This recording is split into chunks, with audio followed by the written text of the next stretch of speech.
Hello baby, তুমি কি করতেছো? হ্যালো বেবি, তুমি কি করতেছো? আচ্ছা বাবু, আমি তোমাকে একটু পরে কল দিচ্ছি। আচ্ছা বেবি, আমি তোমাকে একটু পরে কল দিচ্ছি। এই গিট্টুর বাচ্চা, যাবি এখান থেকে। আম্মু কই তুমি? তোমার মেয়ে আমাকে মারতেছে। মনে হয় কেউ নেই, চুপি চুপি রুমে ঢুকে পড়ি। উড়ি বাবা।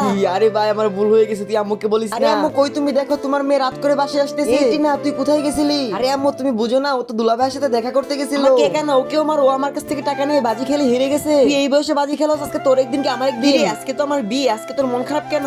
দূর, কে বলেছে তোকে আমার মন খারাপ? আমি তো ঠিকই আছি। আরে তাড়াতাড়ি দরজা খুলো, বোর পক্ষ চলে এসেছে। না, আমি জামাইকে ভিতরে আসতে দেবো না, আসলে আমার বোনকে নিয়ে চলে যাবে। বন্ধুরা আসো আমার সাথে, দরজা ধাক্কা দিয়ে। এটা মনে হয় তাদের বাড়ির কোনো খেলা। আর যত কষ্ট হোক না কেন, আমি ভিতরে আসতে দেবই না। বন্ধুরা আরো জোরে ধাক্কা দাও, নয়তো আমরা হেরে যাবো। আরে ভাই, তুই আমাকে এত ভালোবাসিস, তুই আমাকে আগে বলবি না? আগে আমার বিয়ে হয়েছিল না, তুই আমার সাথে দুষ্টুমি করতিস। এখন আমার বিয়ে হয়ে যাচ্ছে, এখন তুই কান্না করতেছিস। আরে আপু, আমি তোকে সত্যি অনেক ভালোবাসি রে। বন্ধুরা পার্ট 2 দেখার জন্য ভিডিওর মধ্যে লাইক করে চ্যানেলটি সাবস্ক্রাইব করে দাও আর কমেন্টে লিখে দাও পার্ট 2। যারা এই দুটি ছবিকে সুন্দর মনে করে থাকো, তারা ভিডিওটিতে লাইক করে চ্যানেলটি সাবস্ক্রাইব করে দাও।